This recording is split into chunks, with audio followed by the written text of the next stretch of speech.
Big Ten Media Days wrapped up in Indianapolis. All 14 coaches spoke. I will interpret all the coach speak for you. I will interpret what they said. It's all coming up. Locked On Big Ten starts now. You are Locked On Big Ten, your daily podcast on the Big Ten Conference. Part of the Locked On Podcast Network. Your team every day.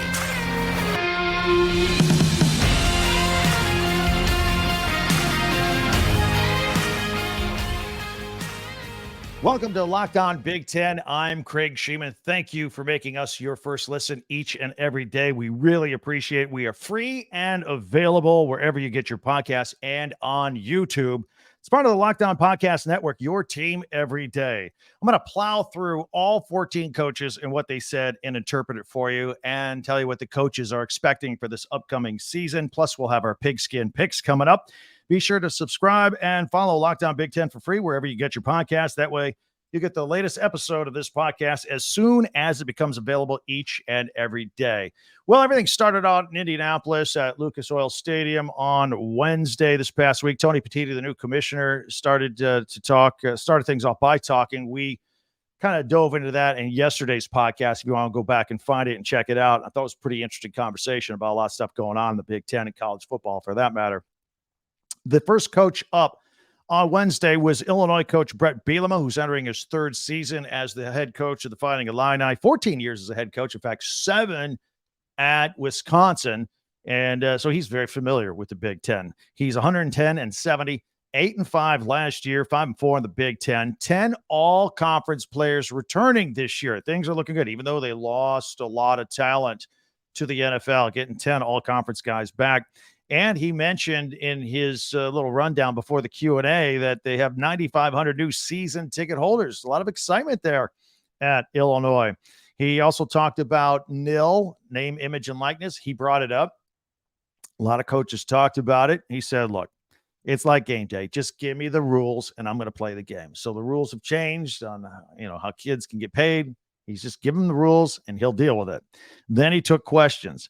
He was asked about whether he has a culture of safety at Illinois. A lot of coaches got questions about this, particularly on Wednesday, following what had happened at Northwestern with all the hazing. I thought he made a good point. He goes, look, we have a lot of freshmen coming in every year, and we also have a lot of kids coming in the transfer portal. So we always have new people coming in. So we're always in orientation mode. We're always teaching what we expect in our culture, and it's always part of the program. Then his next question he got was, have you seen the Barbie movie yet? He's got 2 little girls, a 6-year-old and a 4-year-old. And he says he has not seen it yet. And then I think the biggest breaking news of the entire Big Ten Media Days, he mentioned, given the age of his children, that the Tooth Fairy now gives $20 a tooth. Inflation is through the roof. That is very high. I did not know that. It's been a while. So $20 a tooth. It's a lot of money. He is confident that he will be able to sustain the success that he had over last year with 8 wins. And they open up the season September 2nd against Toledo on the Big Ten Network. And, of course, he'll have new quarterback Luke Altmaier, who transferred in from Ole Miss. Again, each of the coaches came up there. They spoke, kind of did their own little monologue, and then took questions from the people there in attendance in the media. Rutgers coach Greg Schiano was the next one there. He's in his 14th year at Rutgers, but his second stint. This is his 4th year in this stint. He is 80-89. He is the winningest coach in school history there. 70% of the production returns from last year's team, which is 3rd best in the Big Ten. And he went on to say how we are a developmental program before taking questions. The first question is about the difference between the first time he was at Rutgers and the second time he was at Rutgers. And I thought it was very interesting because he said how surprised he was how much everything had changed since his first time there. The infrastructure, they had to rebuild everything, medical, the training, the food system, everything. And what I found interesting about that is I read in between the lines, and this is where I interpret for you here on this Locked On Big Ten podcast. He basically said, since I left, everybody screwed everything up. Everything's messed up now. I had to come here and fix it. So that's what he talked about there. He was asked about NIL and what he would change. And he said what I think all the other coaches say, uniformity across the board is what we've got to have. And I agree with him like that. He also went on to say, if you don't like something, change it or change how you think about it. And that was in relation to dealing with nil. And it's very new for everybody. He was asked about his biggest challenge at Rutgers, and he said it's all the logos on the wall. What does he mean? Well, in their facility, they got the logos of all the other Big Ten teams there, and it is a tough as nails conference. And he says that's the biggest challenge. Also, he was asked if he would change how he would prepare for their first game of the season against Northwestern. Why? Because Northwestern has just gone through this hazing scandal. They fired their head coach. Everything's brand new. And he said, no, I'm just going to worry about us. And that's, I think, the motto of most coaches. He talked about, he was asked about keeping kids in state. He says, look, New Jersey, New York, that's our backyard.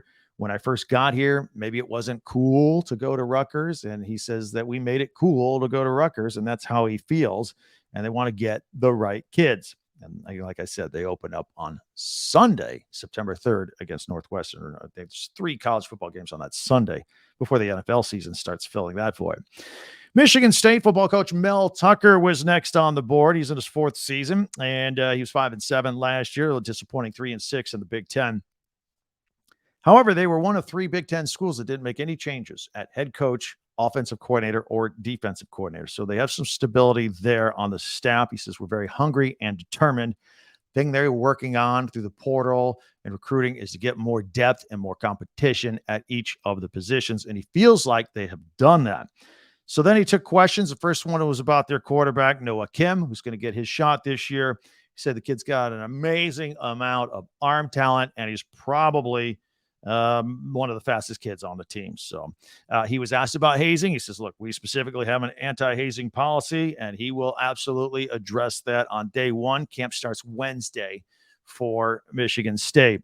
And he was asked, what can he do better in year 4? What does he learn? He says, look, attrition and injuries were the problem for us last year. So he has grown. He has modified how he practices. Starting in the spring, basically, they have a rule of thumb because they have data to back it up.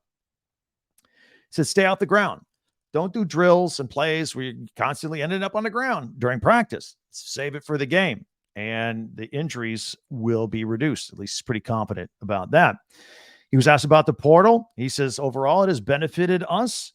He said, this is an interesting thing that we could discuss another time. He said, there were thousands of kids that hit the transfer portal. And he says, to this date, here we are going to the beginning of August.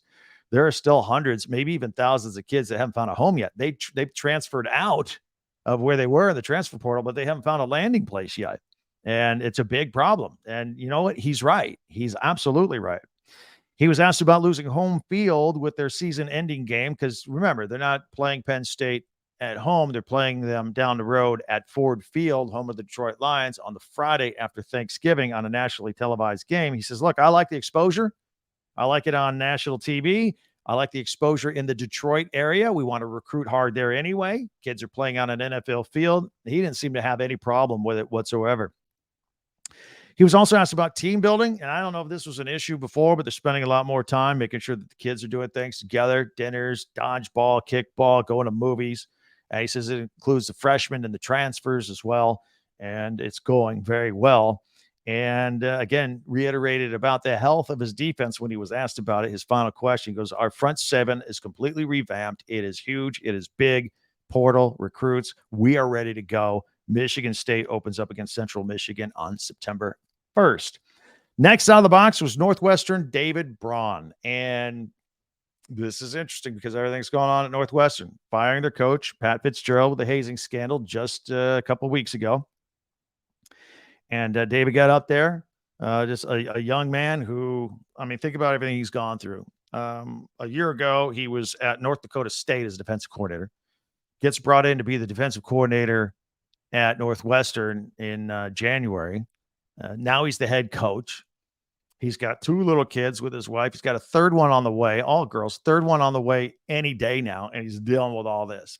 So he kind of really let the media and everybody watching really get a peek inside his window about everything that's going on in his life. But he did say it's a dream come true to be the head coach of Northwestern. It's just not a dream scenario the way he got the job. And he used to watch Northwestern and Wisconsin games all the time as a kid. And so he's very, very excited about it. He says this team will be ready to go despite everything that's going on. Then he took questions. And the first question, a tough one for even a veteran coach, but especially a brand new coach coming off a scandal that he inherited. A reporter asked him, according to a new hazing lawsuit that is out, many members of his current staff witnessed the hazing and did nothing about it, and they are still there. To this day, Pat Fitzgerald is the only one that has been fired. And he said, look, I think I gave a good answer, actually. He says, look, I'm just going to let the university handle that. I'm trusting that they're doing their due diligence on it. My job is to coach this football team. And I thought that was about as good of an answer as he could have given. He was also asked about his first conversation with his team when he took over. He says, look, I just gave him clarity and direction and told them I'm here for them to support them. And they're going to be ready to go. Again, September 3rd, Sunday, against Rutgers, their season opener. James Franklin out of Penn State was next up. He seems to enjoy these things. He's been there 9 years at Penn State, 78-36, 11-2 last year. Only 2 losses were Michigan and Ohio State. And they were 7-2 in the Big Ten. They were Rose Bowl champions, 7th in the AP poll. And he said, look, here are the things that we worked on during his monologue. He said, we worked on getting better with our depth, and that we want to compete in the Big Ten and nationally. See, he's thinking it. We're talking about it on this podcast. Everybody's talking Michigan, Ohio State. We're like Michigan, Ohio State, and Penn State. Somebody's coming out of it, and I'm including them in the mix as well. He said, and this should scare people, he said the defense will be better. They had 43 sacks last year. That was best in the Big Ten and 6th in the country, and they're going to be better. The offense had 29 touchdown passes last year. That was 2nd in the Big Ten. Of course, they got Drew Aller taking over for Sean Clifford this year. And, he's one of those coaches who says there's a quarterback battle and all that, but it's going to be Drew Aller. And then he took questions. First question out of the box was nil. He said in the spring that they felt like they were about 2 years behind, really, and just trying to catch up and figure it out. But he says he thinks they're more caught up now. He, too, like Mel Tucker, was asked about that season finale against Michigan State at Ford Field on the Friday after Thanksgiving. And he said, look, his only reservation is, it's going to be a short week because it's a Friday. You're at that point of the season, you're kind of banged up. But he says, same thing with Michigan State. So it's a level playing field. And then I got a kick out of this. So each of these coaches brought 2 or 3 players with them, right? And right around the corner from Lucas Oil Stadium is a place called St. Elmo's Steakhouse. I've been there. Many of you probably heard of it. And if you've been to Indianapolis, you've probably been there. Great place for steak. They're known for not only their steaks, but also their shrimp cocktail sauce. It is on fire. You like spice. It's hot. It's hot. It'll clear you up. And he got a kick out of watching his kids try it and then just kind of blow up and their eyes water and noses running and all that kind of stuff. I thought that was pretty funny. And he was asked about what does he do about his defense if the defense is geared to stop Michigan or Ohio State. Michigan and Ohio State play very different styles of offense. Michigan State's going to beat you with the running game, or Michigan's going to beat you with the running game. Ohio State's going to, throw all over the place. They're both going to throw, frankly.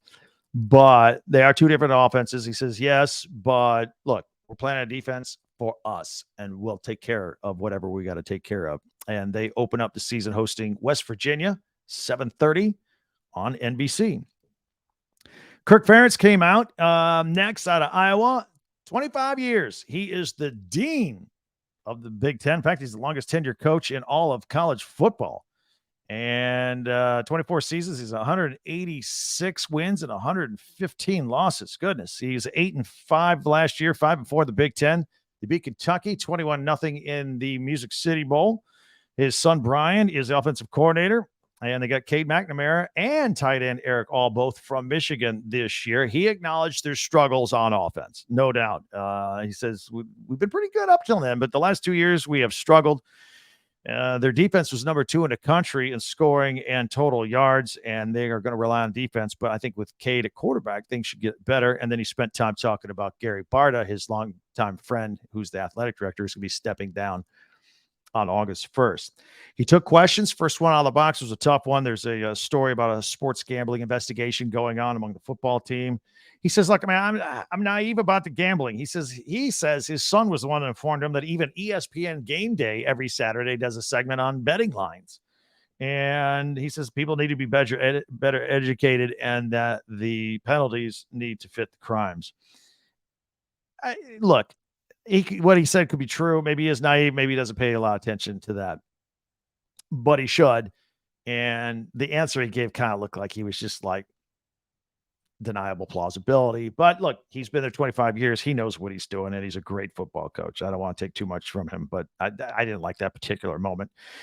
He says we've done some more in the transfer portal. They've had 9 players since in January and 4 more in June. And, of course, they host Utah State September 2nd at noon.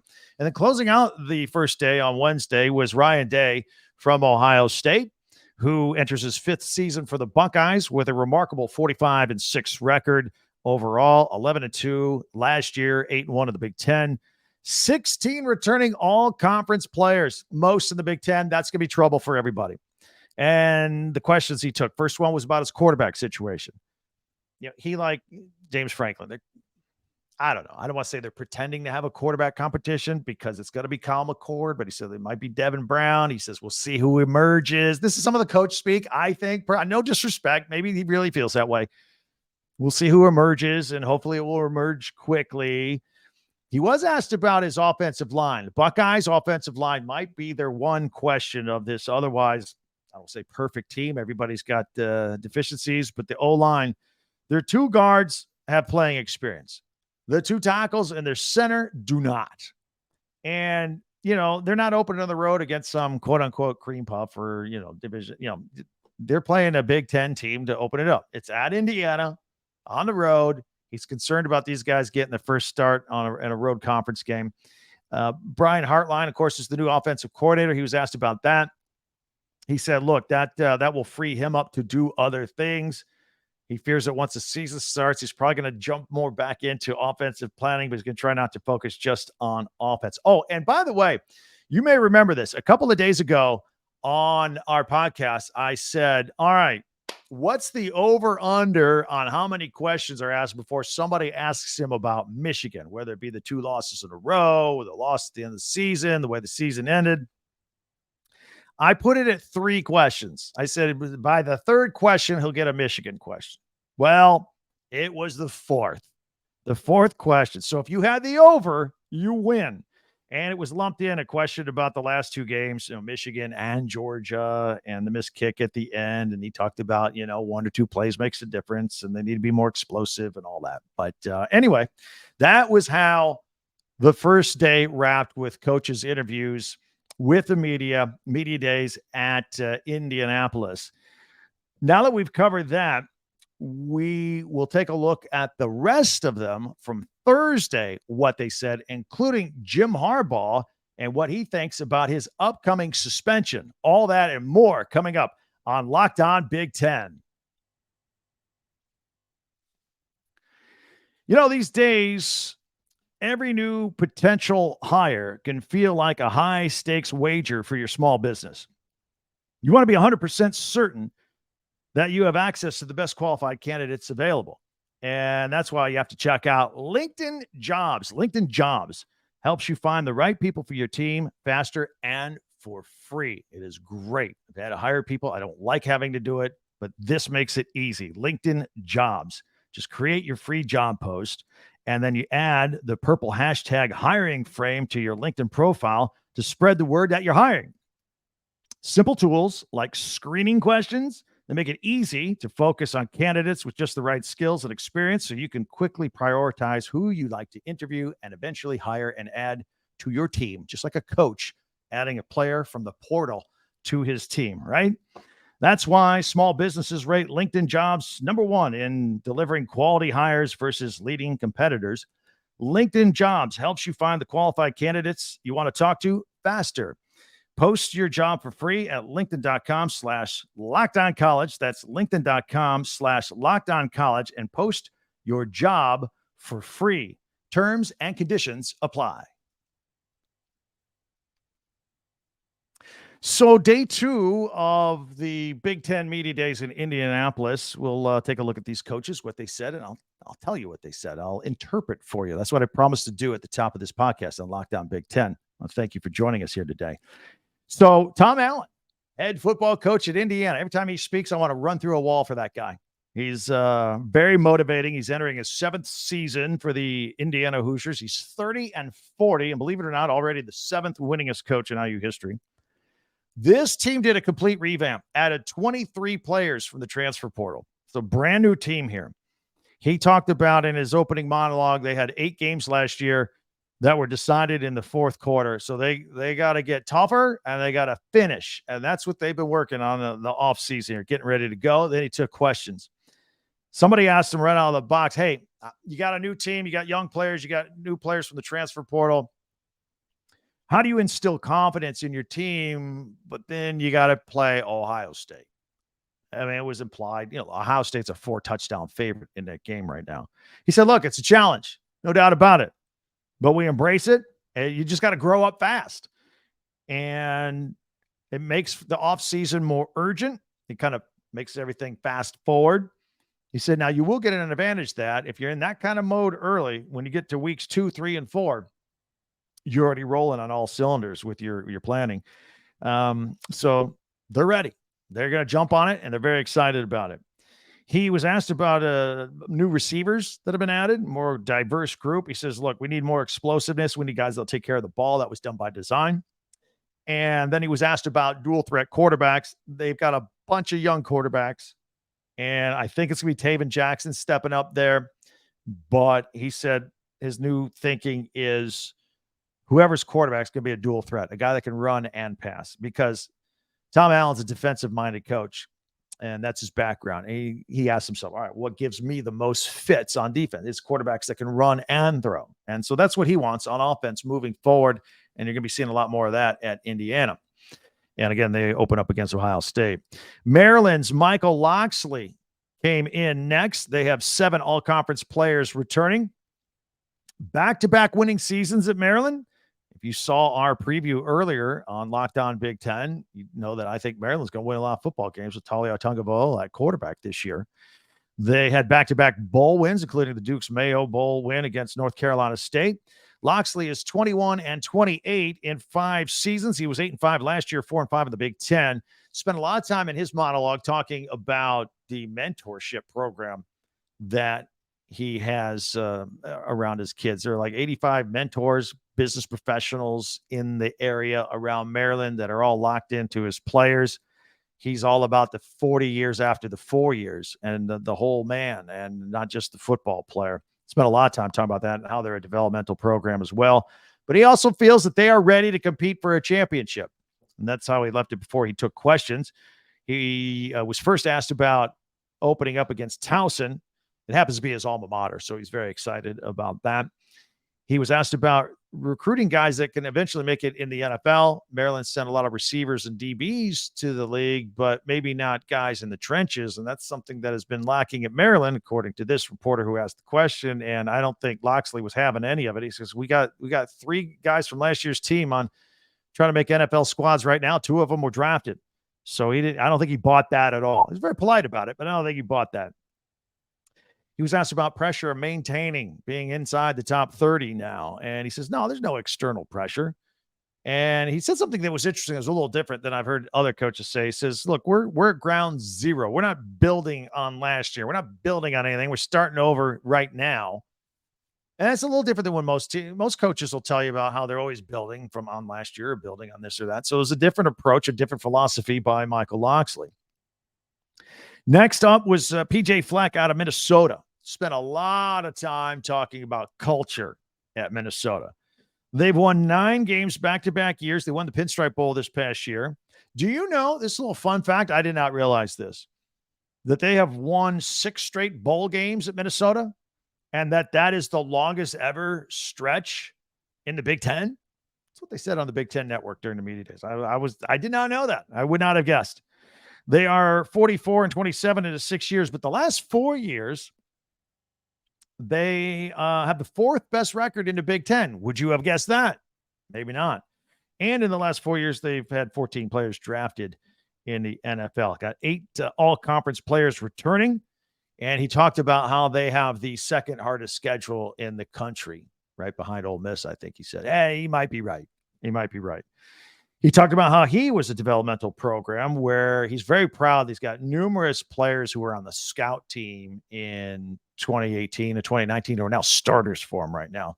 And that's where he left off before he took questions from the media.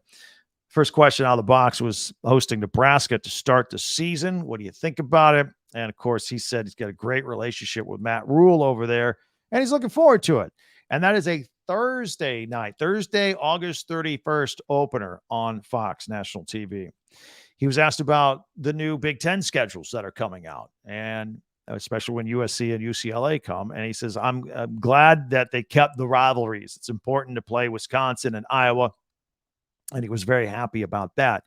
Then he was asked, there's a story out there about the culture of the behind the scenes, the little reward system or whatever called Fleck, PJ Fleck bucks or Fleck coins.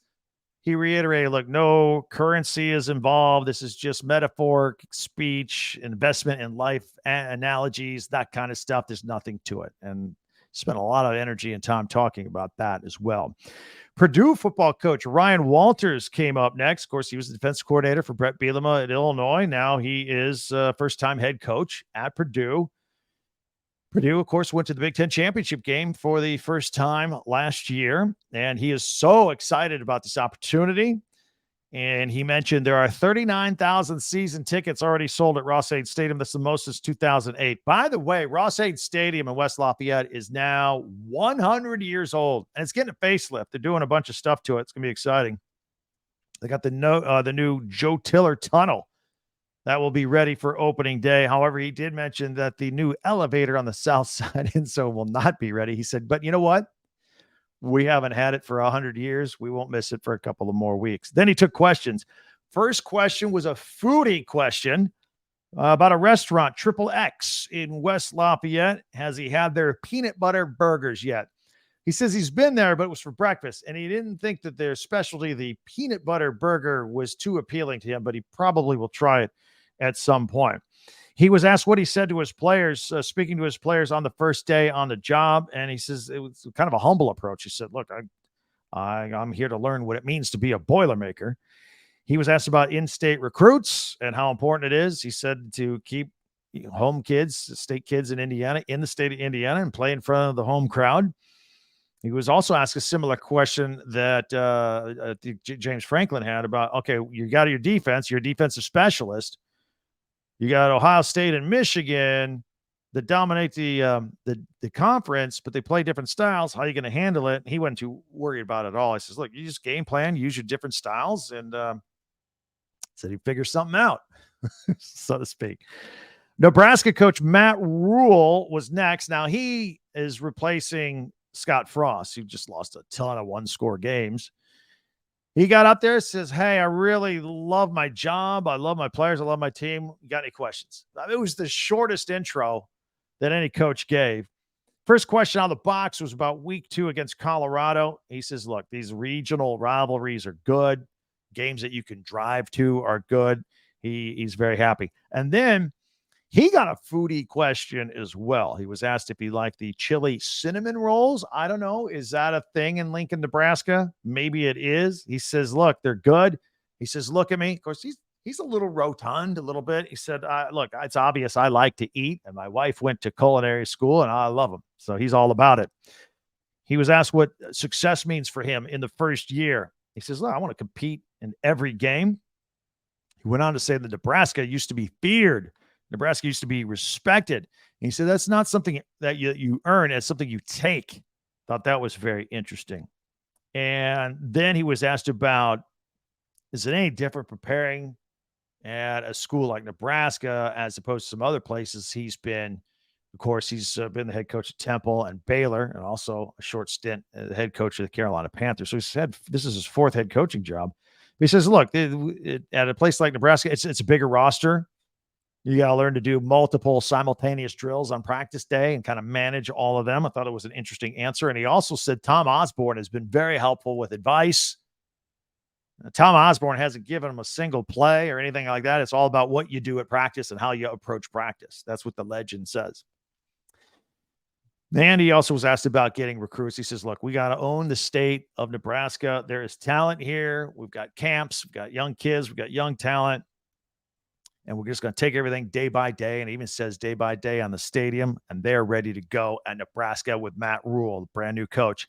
Another brand new coach, Luke Fickell for Wisconsin. He was next. Of course, he's been at Cincinnati, where he was 57-16 in 6 years. That is very impressive, but he's got background at Ohio State, player, coach, Big Ten guy through and through. Takes over a Wisconsin team that went 7-6 last year. 73% of their production returns on offense, so that's second most in the Big Ten, so he's not getting an empty cupboard, if you will. And he's just thrilled to be back in the Big Ten. Said his first 8 months in Madison, he said the first month he wanted to learn the culture that was in place there. Started by Barry Alvarez, moving on down the chain, and now he's giving his culture. Then he took questions. He was asked, how do you define success in year one? He says, look, we're going to be playing for championships, but also the main goal will be to be playing your best football at the end of the year. And that will help you get to the championships. And it'll help you handle adversity along the way as well. He was asked about how he learned and what he learned under John Cooper, Jim Tressel, and Urban Meyer. And he said all three did things three different ways. He says you borrow and steal from all of them, but you got to be authentic about it and be yourself. Then finally, Michigan football coach Jim Harbaugh came to the podium. And, of course, the big story out there is that the NCAA is about to hand him a 4-game suspension for recruiting violations, which basically came down to buying kids some burgers. Maybe he doesn't remember or wasn't truthful about it, and they're going to give him a 4-game suspension. It's not official yet. I'll tell you what he said about that in a minute. Did you know that Michigan, I know you know, they've won back-to-back Big Ten championships outright. Did you know that they have never won 3 in a row outright at Michigan? That's what's at stake this year. Jim Harbaugh in his 9th season, 74-25, 13-1 last year, 9-0 in the Big Ten. How great the work and how much work has gone on in the offseason with the kids. He's very proud of them. They're all getting bigger and stronger and faster. And then he took questions. First question was about J.J. McCarthy, quarterback, and what he's got to do to take the next step. He says, I can't think of a better first-year starter, 2022, than J.J., in the history of Michigan. Anybody that jumped in for first-year starters never done better. He says he's a once-in-a-generation quarterback. He is elite. He said also Josh Allen and Patrick Mahomes, guys that do anything for their teammates. That's the kind of guy that J.J. McCarthy is. High praise for him. He was also reminded how 3 years ago he called for allowing kids a one-time transfer before the transfer portal had even been a thing. He says it's been great for kids, their families, both ways. Those leaving Michigan and those coming back. You got no problem with it. He says it's been more good than negative. It's too soon to change it up. We need more data on it. And I think he has a good point. He was asked about J.J. McCarthy's relationship with Cade McNamara before he took his job. And Cade McNamara now at Iowa says it was a great relationship. There was never any anger or hatred between the two. It was very collaborative. And he talked about Blake Corum's decision to come back. He says it was the greatest day of his off season. Blake said, even though the NFL running backs are a thing now, you want to go early because you don't have as many years to be productive and make money. He said being injured last year, he wanted to go into the draft, at 100%. And so that's why he decided to come back. Then finally, he was asked about the NCAA penalties coming down. And Harbaugh said, look, I can't say a word about it. It's a situation going on right now. But then he said, I did nothing to be ashamed of. And he will probably miss the first 4 games of the season. First game is September 2nd against East Carolina at the Big House. I want to thank you for making Locked On Big Ten your first listen each and every day. Every day, our next show is going to take a look at the transfer portal of the Big Ten. Who won? Who's the best? Who's got the most? That's all coming up. Be sure to subscribe on YouTube, share, follow, like Locked On Big Ten. And coming up on our next weekly feature, we'll have our Pigskin picks. So stay tuned for all of that as we continue on Locked On Big Ten. for a championship team. Jim Harbaugh is trying to make another championship team here and try and win 3 straight. It's the same way in football. It's the same way with other facets of business like eBay Motors. It's all about making sure every player is a perfect fit on the field, and it's the same when it comes to your vehicle. Every part needs to fit just right. So the next time you need parts and accessories, head to eBay Motors. With eBay Guaranteed Fit, you can be sure every part you need fits right the first time around. Just add your ride to My Garage and look for the green check to know that the part will fit or your money back. It's that simple, because just like in sports, confidence is the name of the game when you shop on eBay Motors. And with over 122 million parts to choose from, you'll be back in the game in no time. After all, it's easy to bring home a win when the right parts are guaranteed. Get the right parts, the right fit, the right prices on ebaymotors.com. Let's ride. eBay Guaranteed Fit, only available to U.S. customers. Eligible items only. Exclusions apply.